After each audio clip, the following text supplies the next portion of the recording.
He'll reset. Nowitzki again for the lead. Bang! Mavs fans, what's going on? Welcome into the All Things Mavs podcast. Once again, we're back. Season 2 of the All Things Mavs pod. I'm your host, Jimmy Crowther, of course, of All Things Mavs. Find me on Twitter, on Instagram, and here on Apple Podcasts, Spotify, YouTube, wherever you're listening. Now, I'm going to explain a little bit more about, why I'm back in the podcast style here, but I'm going to save that for the end because I know what you guys all came for. We're fresh off the 106-102 loss to the Phoenix Suns for the Dallas Mavericks to open up their regular season. Listen, I was hoping I'd be able to bring back the podcast with a W, but at the end of the day, I didn't expect a W because this was the Phoenix Suns and they have had the Mavericks numbers since the days of Dirk Nowitzki. It's always been that way. And look, I'm not going to sit here and be like, oh, well, we're supposed to lose to the Suns. That'd be stupid, right? Like, this is still a team that I think in the long run we're better than, in all honesty. But it was a frustrating loss. And so, but at the same time, there were some encouraging things too. You guys know me. Listen, if you follow me on Twitter, at all_things_Mavs. You guys know how positive I am. If you followed me, if you were subscribed to the old All Things Mavs channel, you guys know how optimistic I am. And so I've got some optimistic takeaways from the Mavericks' first game of the season, although it was a loss. But I also have things that I didn't like, and so I'm going to break those down as well. I'm going to get into the box score and all that good stuff. If you haven't already subscribed to the new YouTube channel, please do that. I'll put the link in the description of this podcast, or if you're already watching on YouTube, on YouTube as well. So let's start with basically the box score, and then we'll kind of just talk about what happened in the game, and then I'll tell you what I liked and what I didn't like. So for the Dallas Mavericks, your leading scorer was none other than the MVP favorite himself, Luka Doncic, 32 points, 8 rebounds, 5 assists, 1 turnover. Really, really nice game turnover-wise, but the shooting was ugly. I mean, the shooting was bad. 11 of 26 from the field, didn't make a single three, shot 6 of them.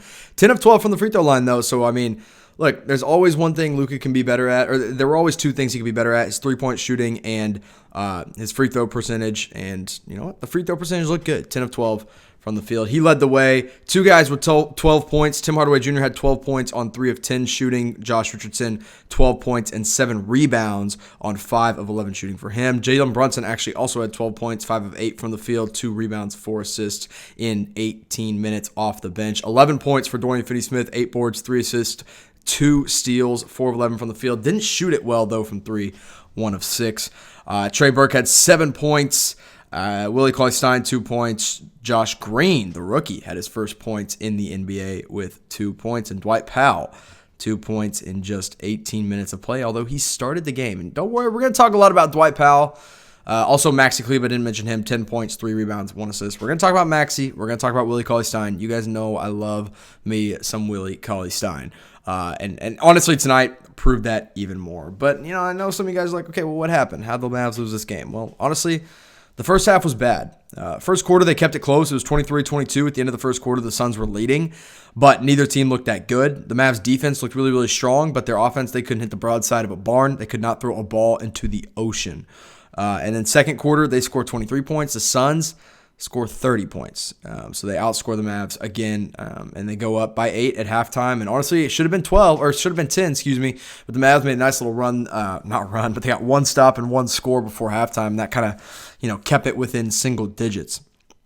Now, the third quarter, things got a little bit more interesting. The Mavs started to actually look like a basketball team again on the offensive end. They outscored the Suns 26-24, but things still weren't incredible. And then again in the fourth quarter, 31-29. But there at the end, I don't want to say it was clutch woes because it wasn't necessarily the same as like what we're used to, because the clutch actually looked better, because at the end there, the Mavs were down by 11 with, I believe, 5 minutes to go in the game. 11 points. And then Jalen Brunson comes in, and he just made things happen. Man, in the first half, I'll be honest, Jalen Brunson was so frustrating to watch. So frustrating to watch. He was dribbling around too much. There was one possession where he dribbled for 18 straight seconds and then didn't pass until the very end when he had to. But there in the fourth quarter, he popped off. I mean, he just looked like a different player. He had 12 points and he was 5 of 6 from the field in the fourth. So 10 of his 12 came in the fourth quarter. And it was really at the end there when he really brought this team back. But another thing that started to happen, things that were trending, were DeAndre Ayton, listen, first half of the game, DeAndre Ayton gets in foul trouble early. 3 early fouls. And then his backup, Damian Jones, comes in. I believe he picked up 3 early fouls as well. So they had to lean pretty heavily on the rookie, Jalen Smith out of Maryland, who they took 10th overall. And I didn't think that was a guy that was going to go top 10. I had him on my draft board around 21, 22. And they took him at number 10. He comes in and plays and doesn't really do a whole lot. But the Mavs don't really take advantage of it early on. And then DeAndre Ayton comes in at the end of the game. And he scores a couple quick buckets on Maxi. He scores one on Dwight Powell, I believe. And then so Rick is finally like, you know what, forget it. It's hashtag free Willie time. He brings in Willie Cauley-Stein. And Willie Cauley-Stein immediately makes a difference. I mean, he immediately made a difference. And so, listen, Rick said it best when he literally said, look, he gives us a different look on defense. And that's something that, Dwight Powell, first of all, he didn't look good at all, okay? Just gonna be honest. He had one good take. I think it was the first bucket of the night. Actually, it was from Dwight. No, second bucket of the night. It was from Dwight Powell. Nice little take, nice little finish. I'm fine with it. But the explosion, it wasn't there tonight. But the Suns were also cutting him off a lot. So I'll give him the benefit of the doubt and just say, okay, he just, it was good defense by the Suns. But he can't play defense against bigger guys like DeAndre Ayton. And I mean, next week when we got to go up, or on Christmas Day when we got to go up against Anthony Davis, Dwight Powell guarding Anthony Davis, as Shaq likes to say, that's barbecue chicken. I mean, it would be so ugly if he ends up defending him. Even Marc Gasol, man, I think would just crush Dwight Powell. So Cauley-Stein gives the Mavs this different look on defense. And look, there's things that he doesn't do well, right? Like, if he has the ball in the mid-range and if he's not really a very skilled passer from the high post or from the low post, he doesn't always rebound with 100% of energy. Like, he doesn't always go after every single rebound. I get that. But at the end of the day, he's a better defender than Dwight Powell. And he's not as good of a defender as Maxi Kleber, but he's a bigger defender and a longer defender than Maxi against a guy like DeAndre Ayton, where that matters, where he can stretch the floor beyond like the mid-range. So Cauley-Stein comes in, makes a couple really key stops to kind of, stop the bleeding a little bit there in the fourth, and then he gets a leak out for a quick fast break dunk. And I was really impressed with that. I loved what I saw from Willie Cauley-Stein. I really did, just defensively, and then getting that one quick dunk. Then, look, at the end there, Rick brings back Maxi Kleber in the fourth quarter. And I know people were kind of frustrated with that, and they're like, hey, why was Willie Cauley-Stein not playing those last few minutes if he was doing so well against DeAndre Ayton early on? Well, because at the end of the game, DeAndre Ayton's not going to be the guy that kills you. And the Mavs have to have spacing, because if Kleber wasn't out there, Ayton would have just sat in the paint, and Luka wouldn't have had that quick dunk, at the end to make it quick 2-for-1, which obviously didn't matter in the long run. But offensively, at the end of the game, you got to have a stretch 5 that can knock down a 3. And although Maxi didn't hit the 3 that he took, and it was a very ill-timed 3, and I'll talk more about that here in a minute, you still have to have that look out there. And so I don't disagree with the idea to take out Cauley-Stein at the end. I do disagree with the fact that Cauley-Stein didn't play earlier on in the game. He played 6 minutes.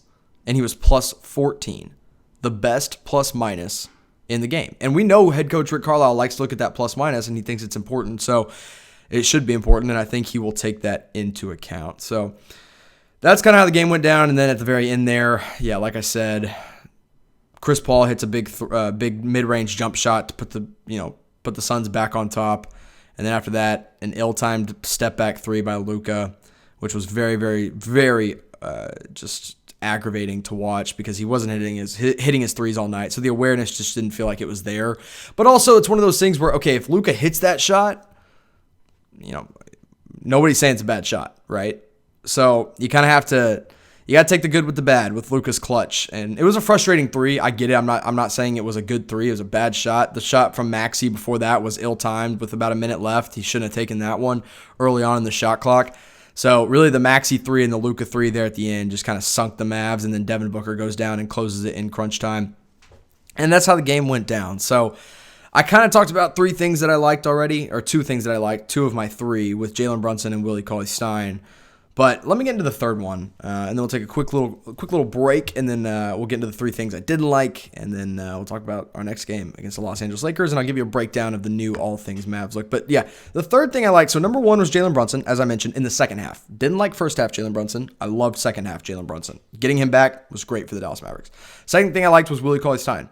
He comes in, makes key plays, and the fact that Rick trusted him in crunch time was very, very encouraging, and I think a good sign for the future of Willie Cauley-Stein's minutes and timing on this team. The third thing I really liked was Josh Richardson's defense on Devin Booker. Devin Booker in the first half kind of popped off. He had 13 points. He looked really, really strong. But second half, Devin Booker, totally different story. And that's kind of when Josh Richardson got switched onto him more, because there were possessions where, the Mavs do a lot of switching in the pick and rolls, as most teams do at this point in the NBA. But Tim Hardaway Jr. was on Devin Booker a lot, and he got cooked. But Jay Rich gets switched onto him near the fourth quarter and really the second half as a whole. Booker ends up before that time in the clutch where he kind of, put the Mavs to sleep. Booker ended up with 11 points in the first quarter. But then when Richardson gets switched onto him, 7 points on 3 of 7 shooting with 8 turnovers. And Brad Townsend tweeted out, he said, that's the Josh Richardson effect. And it's the truth. And I loved what I saw from him tonight. The shooting early on was a little rough. There were a couple shots that he took that weren't great, but he never takes shots that are out of turn, I think. I don't think he ever takes... He's not like Tim where, with Tim Hardaway Jr., Tim just kind of has that green light where he just shoots from wherever and pulls up from wherever. I was watching with a couple buddies tonight, and it was... Tim's shots were a lot of those, no, and then there was a no, yes, great, love that shot. Josh Richardson, there's not a whole lot of no's. It's mainly just like, okay, that was a good shot, and sometimes it just doesn't go in for Jay Rich. But tonight, he looked good, 2 of 7 from 3, not great, but there were a couple tough shots that he had to take at the end of the shot clock and stuff. He got put in some bad situations, but ultimately, he was brought in to play defense. That's what he did. He forced 8 turnovers. He and Dorian Finney-Smith looked great on the defensive end together. They really did, and obviously, Rick thought so too, because Jay Rich, Luka, and Dorian Finney-Smith all played 36 minutes. And then nobody else played more than 27 minutes tonight. Tim and Maxi both played 27. So those are the 3 things I liked, but I am going to talk about the 3 things I didn't like. So if you like Mr. Optimist Jimmy, it's probably time for you to turn off the podcast. But now, let's talk about those 3 things I didn't like so much. Look, the biggest thing for me, it was the shot choice at the end, because that's what sunk the Dallas Mavericks. They had this game at a point where it was controllable and it was maintainable and they knew what they were going to do and they knew that they were in a spot to win the game. And then Maxi took a 3 there with about a minute left for no good reason. And then Chris Paul goes down, hits a mid-range jumper, puts the Suns back on top. And then Luka comes down and the Mavs are down by, I can't remember if it was 2 or 3. I can't even remember at this point. It's freaking 12:30 at night. That's what happens when you tip off at 9:30 p.m. Central Time. But it was at a point where Luka stepped back, took a 3, and he was 0 of 6. He was 0 of 5 at the time. Then he takes a 3, goes 0 of 6, and it was like, dude, there's a minute left. Go to the rim, get us a couple buckets, get us a quick bucket, and then come down and try to do that. Get into a rhythm.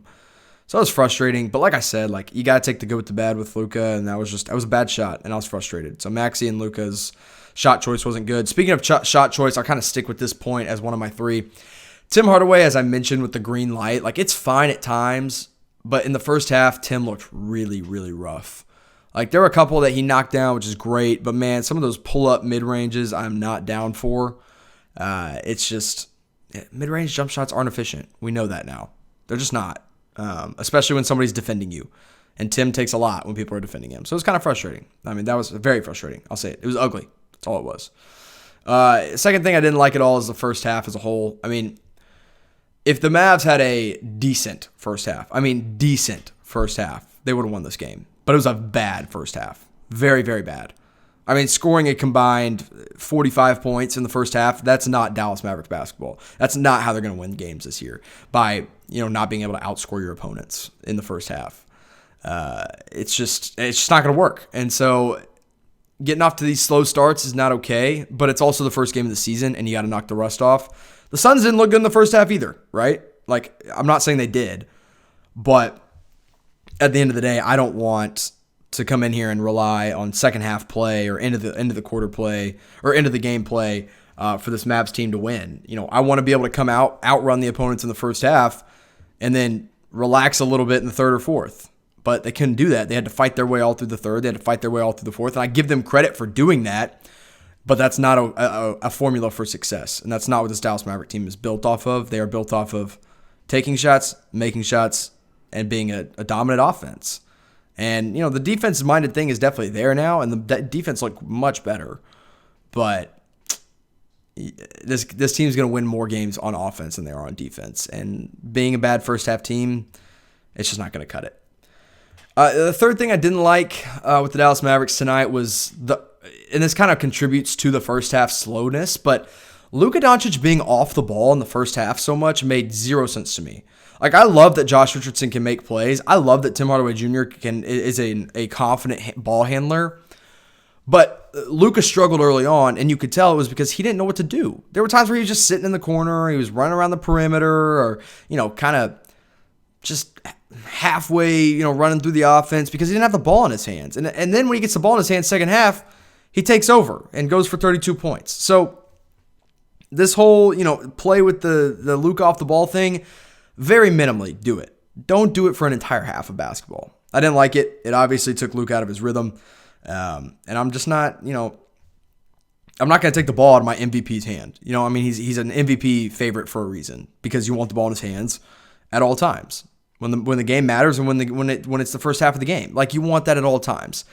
And so that was frustrating for me, but I don't think that's what sunk the Mavs. But those three things combined were not good. The shooting wasn't good either. 9 of 37 from three. 24% from three is not good. Free throw shooting was good. Mavs shot 81% from the free throw line. Suns only shot 70%, and they shot one more than the Mavs. So free throw shooting was fine. Defense was fine. We'll talk about Dwight Powell for a minute. Look, I want to give him the benefit of the doubt. I do so badly. And I still think he can have an effect on this team offensively when Kristaps Porzingis is back. But right now, Dwight Powell is not the same player. And defensively, he's going to get torched on multiple nights. And it's frustrating. And credit to Rick Carlisle for noticing that and only playing him 18 minutes. Like, he took him out, played James Johnson more, who played pretty good defense. He didn't score, but he played really good defense, I thought. He was +2 in the box score. He played Willie Cauley-Stein 6 minutes, and that was really 6 minutes of the more crucial part of the game. And he played Maxi Kleber 27 minutes. And so even if Rick does trust Dwight, I don't think he'll be playing more than 20 minutes a night. I think he'll play less than that, honestly, like he did tonight at 18. Maxi's a better defender. Willie Cauley-Stein's a better defender. James Johnson's a better defender.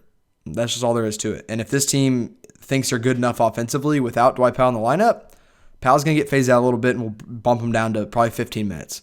Again, I think he can have an effect on the offense. And I still believe that he's only about 85% of what he was right now. But if you're going up against a big like DeAndre Ayton, or a Nikola Jokic, or Joel Embiid, or an Anthony Davis, or even a Rudy Gobert, you can't have Dwight Powell on the floor for more than 10 to 12 minutes. Start him. You know what? In all honesty, I don't hate starting him. But if it's going to continue to put us in a hole early on, you can't start him. Bring him off the bench with Maxi or with Willie Cauley-Stein or somebody else that can defend better than he can. But that's my Dwight Powell thing. I don't want to talk too much about him because, again, I just don't know if there's a good answer right now. It's still the first game of the season. We'll see where he's at. And, I'd say give him 10 games, and then I think we can better evaluate him. But as it stands right now, Cauley-Stein and Maxi are the better defenders. So those are the 3 things I like, 3 things I didn't like. I broke down the game. I talked about Dwight Powell. Luka, a little sluggish. Shot wasn't really falling early. Overall, happy with him.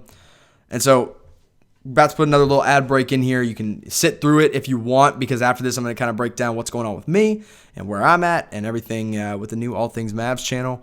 And if you don't care about any of that, if you just want to hear the Mavs talk, well, thanks for tuning in. So if you're listening on YouTube, or I guess watching on YouTube, although this won't be a video style one, you're probably like, Jimmy, what happened to the original All Things Mavs channel? You had 13,000 subscribers on there. What's going on? So long story short, I had another opportunity come about outside of sports and outside of chat sports, and I ended up leaving. And so everything's on good terms. No hard feelings there. I don't want you guys to think like they hate me or I hate them or anything like that. Absolutely not. Still going to watch and support those guys. Harrison Graham, that's my dude. Did all the fun draft coverage with Tom Downey. Mitchell Renz killing the Raiders coverage. Appreciate all those guys over there that have just, helped me out a ton and definitely helped me learn so much about the YouTube game.